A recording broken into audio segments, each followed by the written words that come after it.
Have you ever felt like you had to choose between being a great mom and building a career you love? I know I have.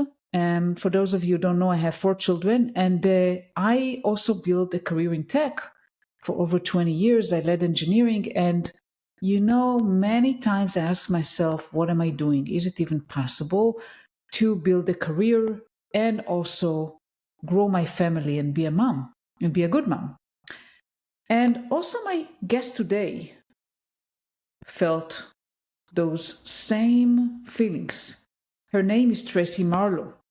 And in this week episode of From a Woman to a Leader, I sit down with Tracy, and she left the traditional agency grind to build her own fully remote ad agency back in 2008. Yes, you hear it right, 2008, almost 20 years ago, while breastfeeding a newborn. And today, her company brings in over $7 million in revenue, runs on values, and proves that flexibility and profitability can coexist. And we talk about her journey from agency burnout to building her own model, the real cost of rigid work culture on women, how she scaled with only women on her team, and the quiet power of raising kids who see your ambition as an asset, not a burden. So, hi everyone. For those who don't know me, my name is Limor Bergman Gross, and you reached From a Woman to a Leader podcast, when I bring you real, unfiltered stories from women in tech, leadership, and business, so you can learn, get inspired, and know you're not alone. My career journey was in tech for over 20 years. I was in software development. I started as a developer and grew into leadership positions. And, a lot of times I felt I am alone because I was, surrounded mostly by men and not always had the support I needed.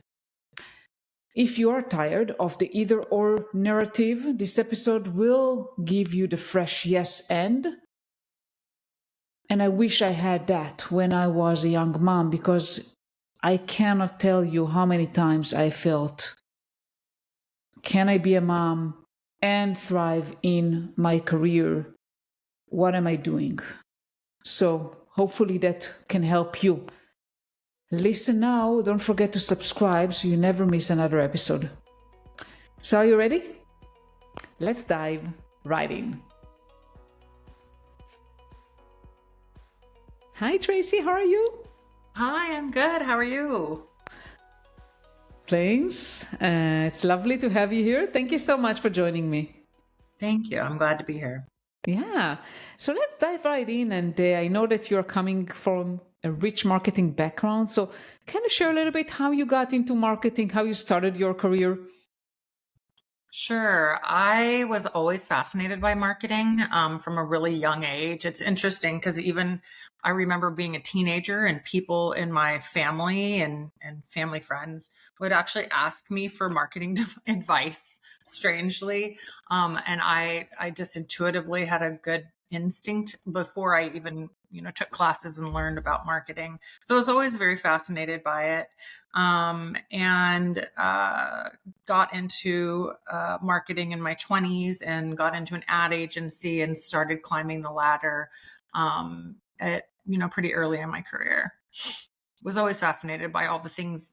I am a double major, psychology and communications. And so I'm just sort of always fascinated by the things that you can do to motivate people and connect with people as a brand. So I guess that makes a lot of sense, actually, because it's a lot about psychology, right? I mean, how you it really is. It how you really do is. marketing. Yeah, that makes sense. It's a lot of things. It's, psychology, it's communications, it's a lot of technology now. It's consistency. So, yeah, there's a lot of facets to marketing that people don't think about. Yeah. So how did you know that's what you wanted? I guess I'm curious, like, seems like you knew that's the right thing for you. And I'm wondering, like, I how could didn't. someone To be tell? honest with you, when I was a kid, people would ask me, "What do you want to be when you grow up?" And I was baffled by that question because I thought, "What? Really? You have to just be one thing?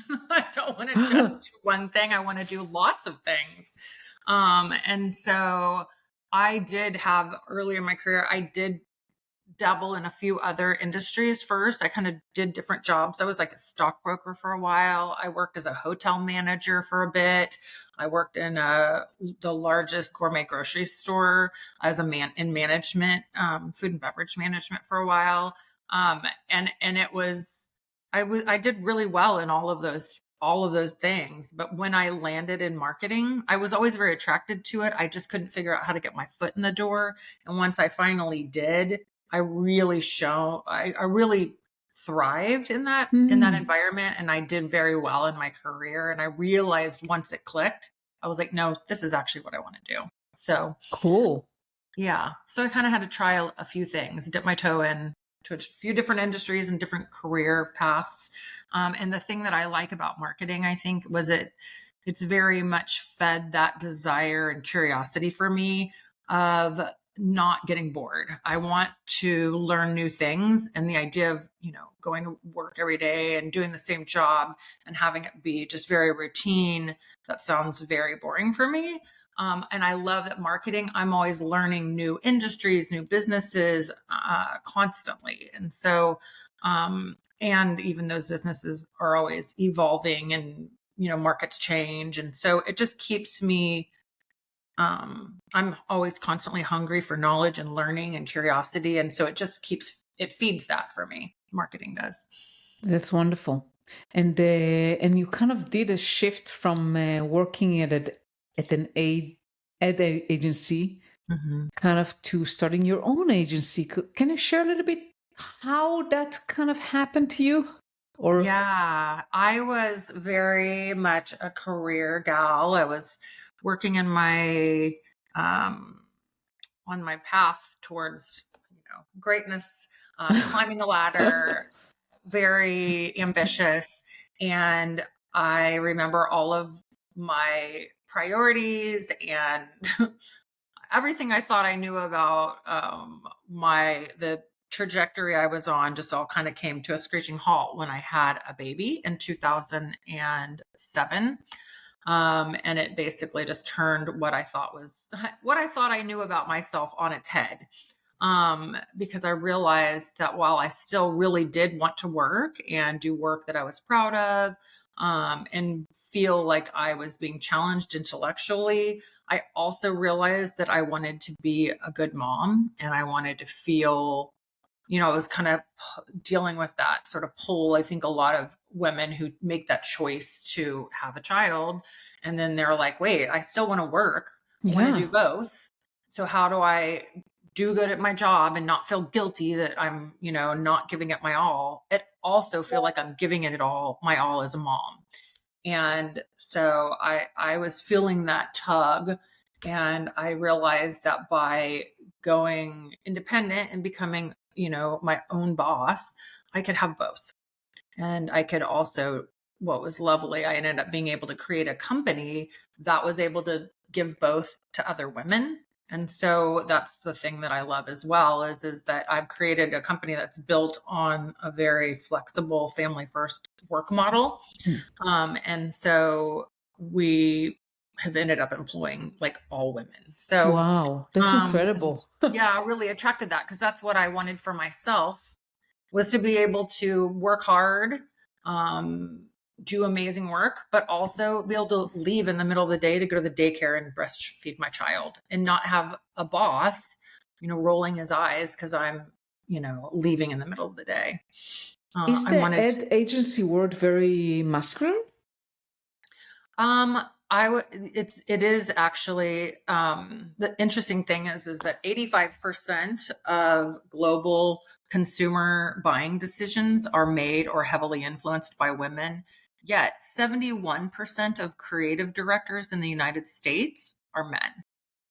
So most ad agencies, if you go into, especially the larger corporate ad agencies, um, they're very heavily male and masculine. I think it's evolving over time. I think that Yeah.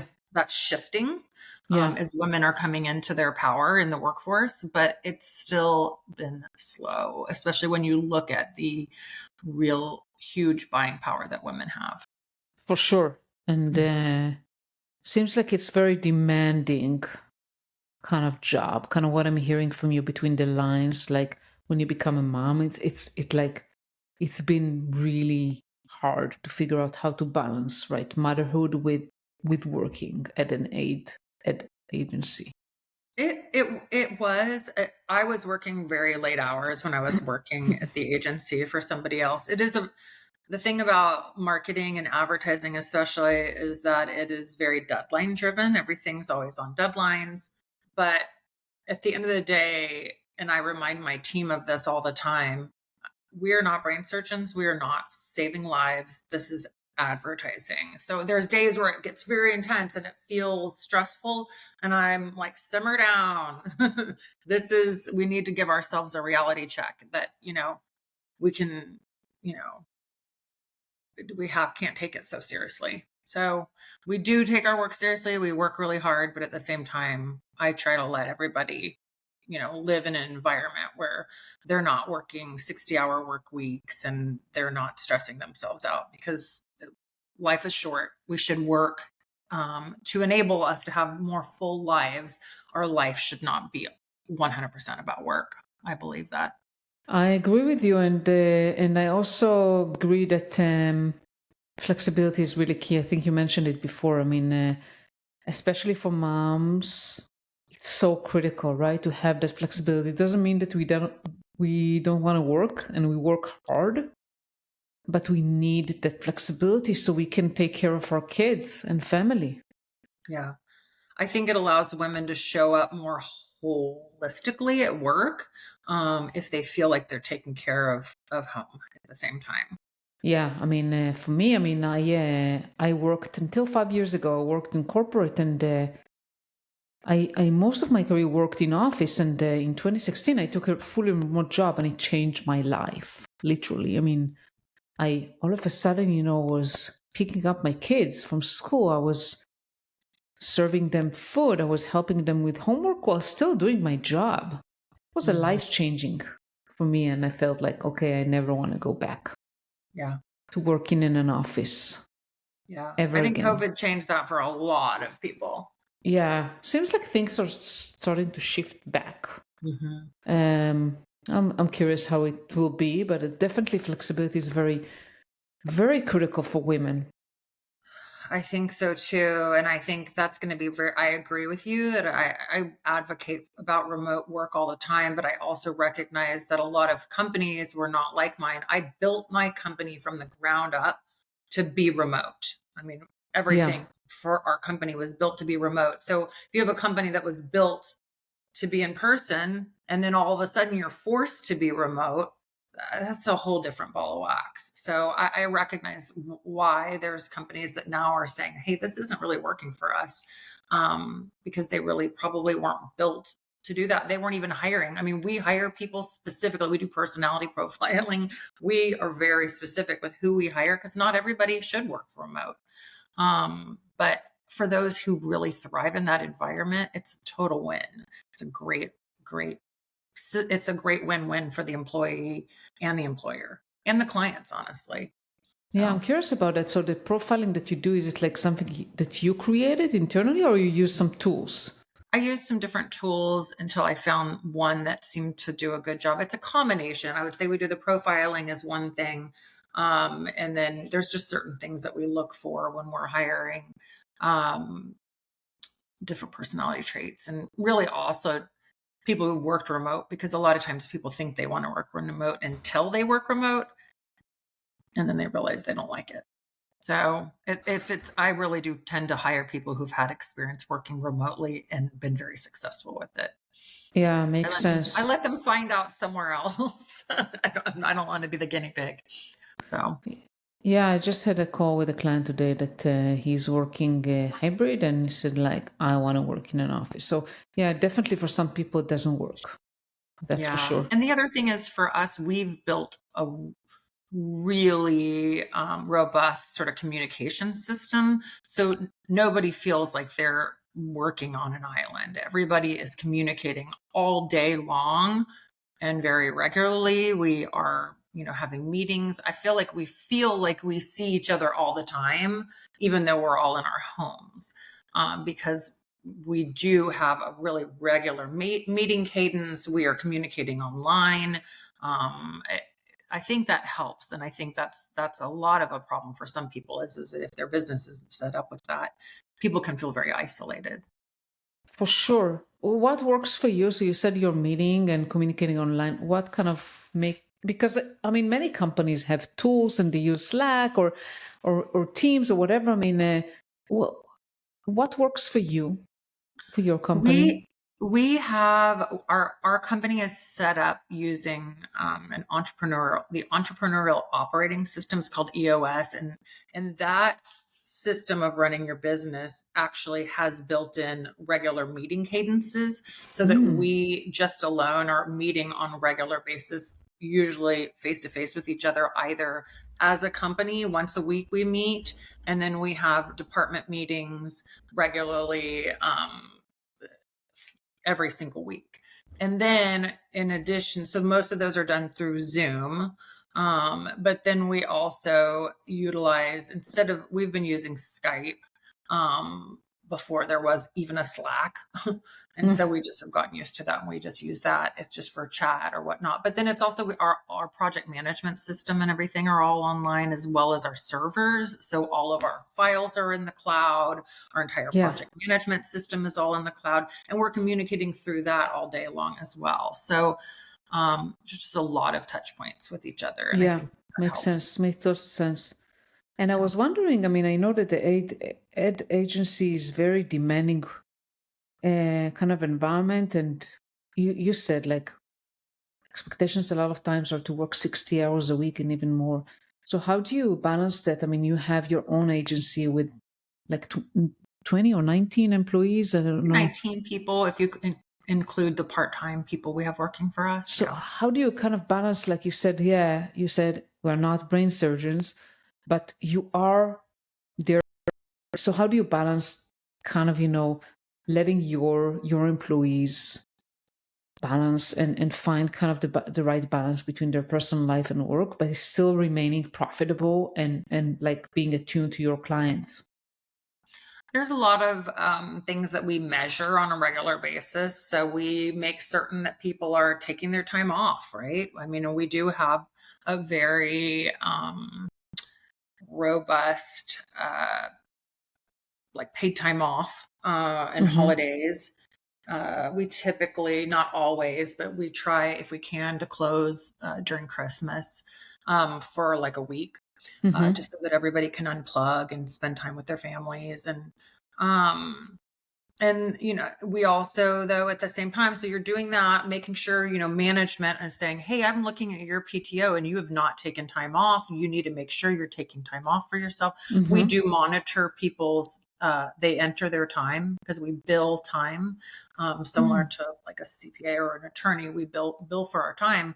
But we're managing and saying like, okay, I'm seeing that you've been working overtime. You need to pull it back, like we try to make sure that people are, taking their time and not, if we know that there's times where you're going to have to work more than 40 hours. I Yeah. mean, there's just crunch times come up, but if it becomes a consistent thing, then we say, hey, white flag, we need to figure something out here. And at the same time, though, we try to make sure that people are staying billable, that they're coming to work and that um, they're busy so that we stay profitable. So That's incredible. I mean, so I guess the message is for everyone, like you can be profitable and still like be human and allow your people to find also time for their families and their yeah. personal lives. I, I think there's a lot to be said for companies really recognizing that people, if people feel like they have to pretend that they don't have a family or that they don't have a life outside of work when they're on the job, you're not, you're really missing the mark. I think that then people are worried, and there's a lot of things on their in the back of their head, and people are not able to show up fully at work if they feel like they have to hide part of themselves.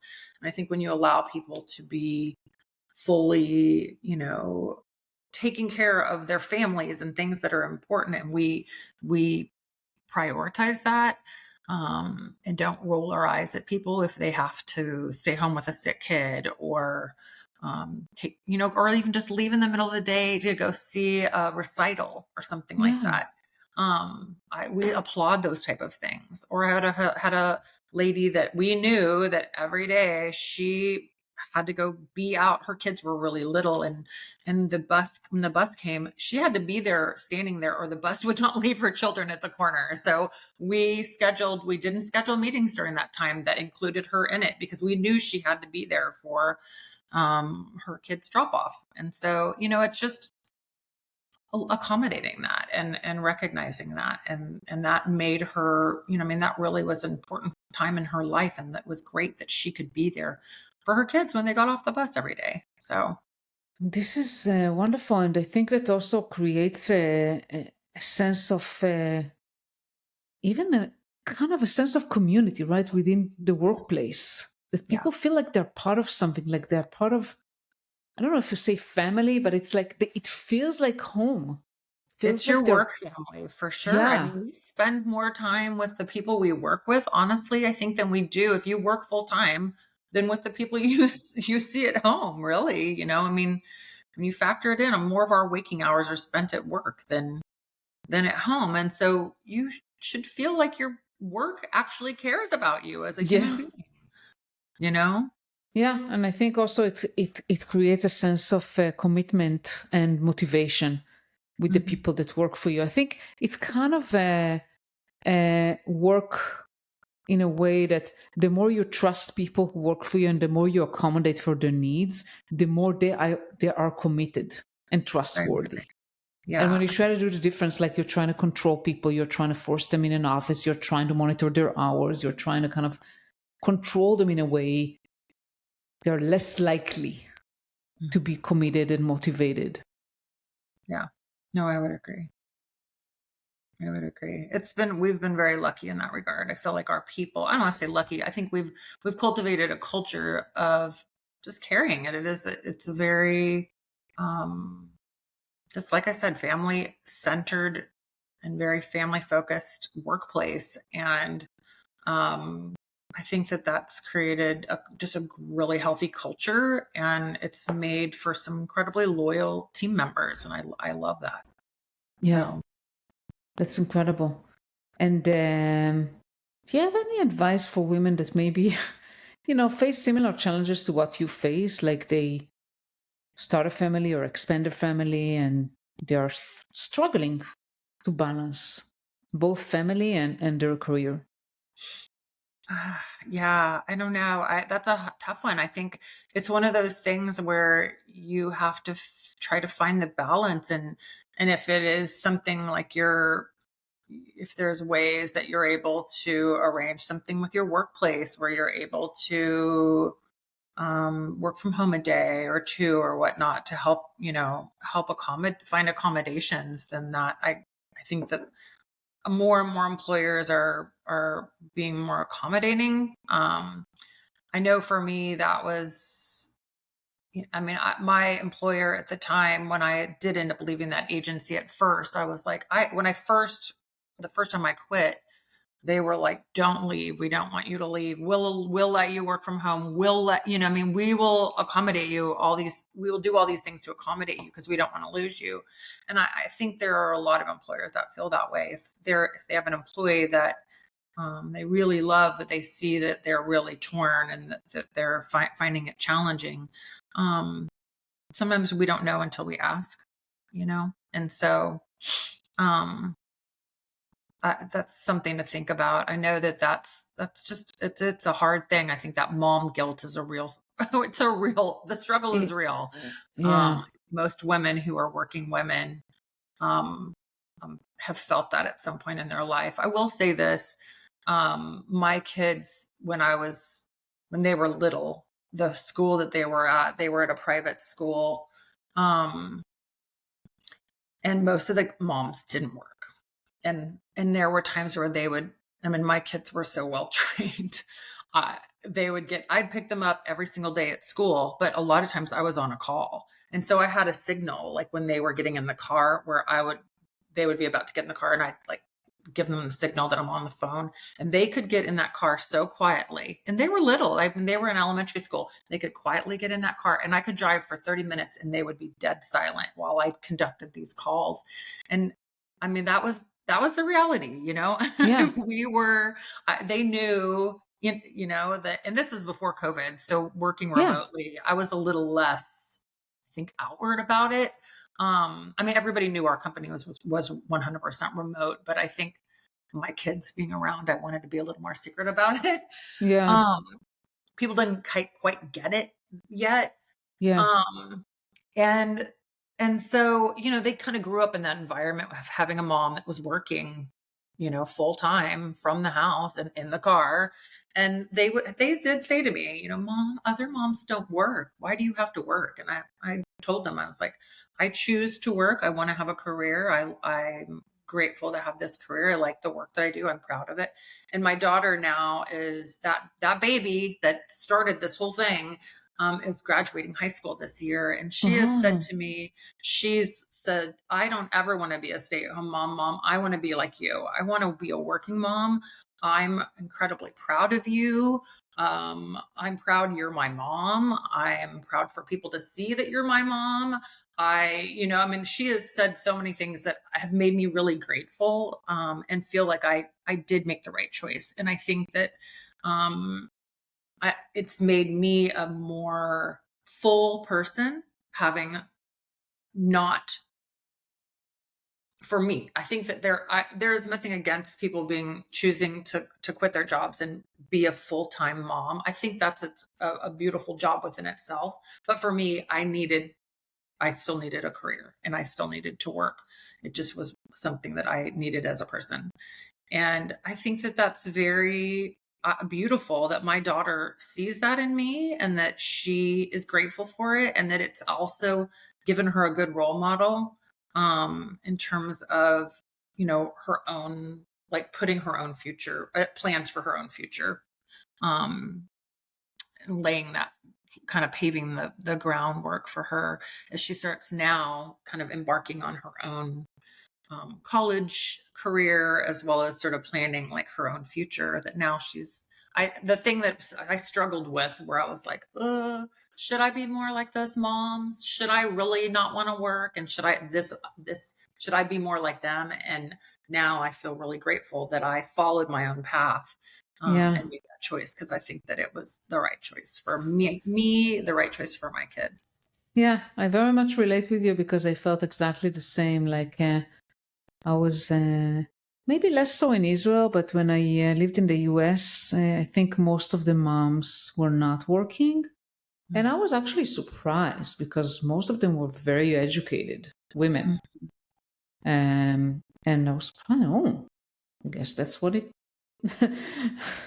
I guess that's what happens here in the US. And I'm not saying that it's like all moms are leaving their jobs, but it's like, if you want to, great. But if you don't, then know that you can find a path that will work for you. Yeah, I agree. It's funny because this community that I moved to, it's kind of a smaller, suburban community, kind of a small town, outside of San Antonio, Texas. And when when I moved in there to this town, and this community, most of the moms, I'd say over like 90% of the moms didn't. I'd meet moms at like a school birthday party or something like that. And when you would tell them that you were working, they would look at you like you just said that you had a terminal illness. They would be like, "Oh, I'm so sorry you work." It's like, what do you mean? I work. I'm lucky. I feel really grateful that I work. It's interesting though, because again, it's like everybody has their own perspective. And I recognize that. And I think that, what's right for one woman is not right for another woman.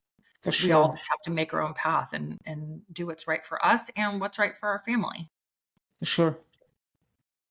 And Tracy, anything else you want to share before we end our conversation? Gosh, I think the only thing would be just for women to really lean in and realize that comparison is the enemy of joy.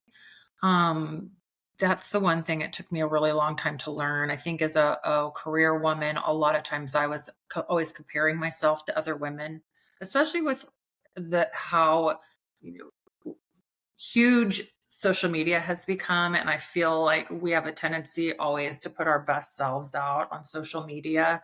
Um, and so then we're comparing ourselves to really a very small facet of somebody's reality. Yeah.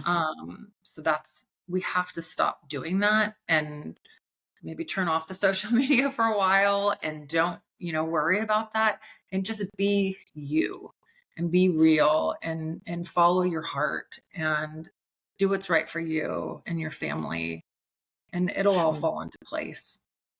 Sure. Well, that's wonderful. And how can our listeners find you, Tracy? You can find me on LinkedIn, Tracy Marlowe. And then I also have a website. It's Tracy, TRACY dash Marlowe, MARLOWE.com. And I'm also on Instagram as well. Perfect. Wow, thank you so much, Tracy. It's been a pleasure speaking with you today. Thank you. I enjoyed chatting with you too. Thanks for having me. Thank you.